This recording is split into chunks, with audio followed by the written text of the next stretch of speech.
Good evening friends, this is engineer Muthuprabu. நாம் இன்றைக்கி என்ன பார்க்க போகிறோம்னா ஒரு சைட் கன்சல்டிங்கில் இருக்கேன்.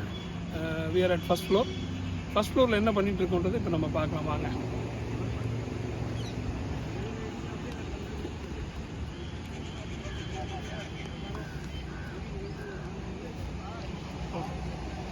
இப்போ பார்த்தீங்கன்னா இந்த ப்ராஜெக்டில் வந்து கிரவுண்ட் ஃப்ளோர் கன்ஸ்ட்ரக்ஷன் முடிஞ்சிடுச்சு.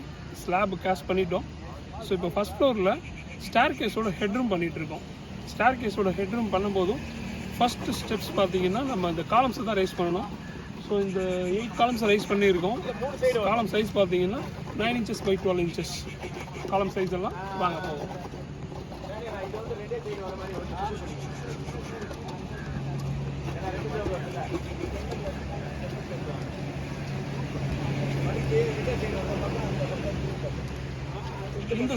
இந்த ஸ்ட்ரக்சரில் பார்த்தீங்கன்னா 2 இடத்துல இருந்து ஆக்சஸ் இருக்குது, 2 ஸ்டேர் கேஸ் இருக்குது. ஸோ நம்மளுக்கு 2 இடத்துலையுமே கவர் ஆகிற மாதிரி ஹெட்ரூம்ஸ் வரும். ஸோ இந்த ஹெட்ரூமோட 4 கார்னர்ஸ்லேயும் தான் இந்த காலம்ஸ் இருக்குது. காலம்ஸோட சப்போர்ட்டில் தான் ஸ்ட்ரக்சர் இருக்குது. ஸோ இதோட ஃபர்ஸ்ட் திங் என்னென்னா, நம்ம காலம்ஸ் கேஸ்ட் பண்ணிட்ட பிறகு இந்த மாதிரி அங்கங்கே நம்ம இந்த மாதிரி ஹாக்கிங் பண்ணிவிடுவோம். அப்போ தான் அந்த கிரிப்புக்கு தான் நம்மளுக்கு பிளாஸ்டிங்க்கோ ஃபர்தர் பிரிக் ஒர்க்குக்கும் ஸ்ட்ராங்காக இருக்கும். ஸோ இது ஒன் திங். செகண்ட் திங், அந்த பிரிக் ஒர்க் பற்றி சொல்லலாம். பிரிக் ஒர்க் பண்ணுறதுல பேசிக் திங்ஸ் என்னென்னா, பிரிக்ஸ் ஃபஸ்ட்டு நம்ம வந்து வெட் பண்ணிட்டு தான் கட்ட ஆரம்பிக்கணும். வெட் பண்ணால் தான் அது மார்ட்டரில் இருக்கிற வாட்டரை வந்து அப்சர்வ் பண்ணி அது குவாலிட்டி லாஸ் ஆகாது. ஸோ வெட் பண்ணும்போது அது மார்ட்டரில் இருக்கிற வாட்டரை கம்மியாக தான் அப்சர்வ் பண்ணிக்கும். ஸோ ஃபஸ்ட்டு பிரிக்கை நல்லாவே வாட்டரில் டிப் பண்ணிட்டு தான் நம்ம யூஸ் பண்ணணும். First thing. இப்போ இந்த ஸ்ட்ரக்சர் பார்த்தீங்கன்னா இது ஒரு டைப் ஆஃப் பாண்ட். இப்போ பிரிக் ஒர்க்கில் பார்த்தீங்கன்னா நிறைய டைப்ஸ் இருக்குது. Flemish bond, English bond, stretcher bond, header bond, இந்த மாதிரி நிறைய டைப்ஸ் இருக்குது. ஸோ இந்த பாண்டு பார்த்தீங்கன்னா இதுக்கு பேர் இங்கிலீஷ் பாண்டு. அது எப்படி சொல்கிறதுன்னா, இது ஈச் அண்ட் எவ்ரி லைன்ஸில் பார்த்தீங்கன்னா உங்களுக்கு அந்த டிஃப்ரென்ஸ் தெரியும். இது ஹெட்டர், இது ஸ்ட்ரெச்சர்.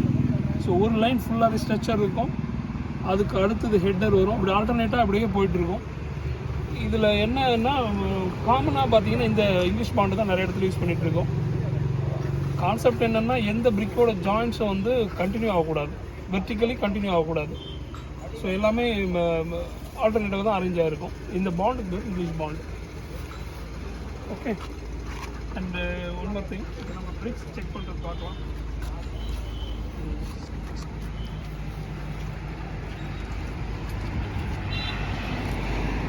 ஒரு நல்ல பிரிக்ஸ் எப்படி செக் பண்ணுறதுன்னா,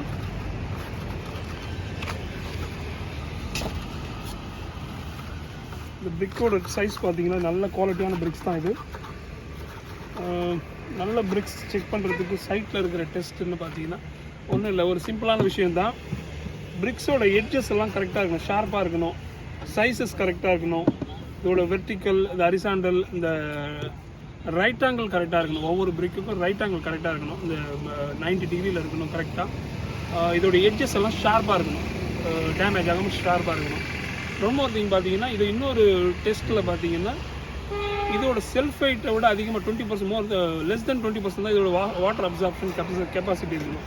இது தண்ணீரில் வாட்டரில் முழுக வச்சோம்னா இதோட சுய எடையை விட 20% தான் இதோட வாட்டர் அப்சார்ப்ஷன் இருக்கணும். அதுக்கு மேலே இது அப்சர்வ் பண்ணக்கூடாது. அப்சர்வ் பண்ணிச்சுன்னா இது குவாலிட்டியான பிரிக்ஸ் இல்லை. செகண்ட், இந்த பிரிக்ஸில் பார்த்தீங்கன்னா ஒரு மெட்டல் சவுண்ட் வரும். பிரிக்ஸை தட்டும்போது பார்த்தீங்கன்னா உங்களுக்கு கிட்ட கேட்காதுன்னு நினைக்கிறேங்க மைக்கில். ஸோ பிரிக்ஸில் வந்து மெட்டல் சவுண்ட் வரும். அதை வச்சு நம்ம பிரிக் வந்து குவாலிட்டி ஆகுதுன்னு பார்க்கலாம்.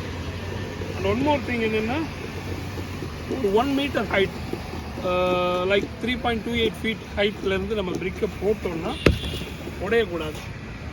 இது ஒரு டெஸ்ட். இப்போ பிரிக் உடஞ்சிருச்சுன்னா அது குவாலிட்டி கம்மின்னு இருக்கும்.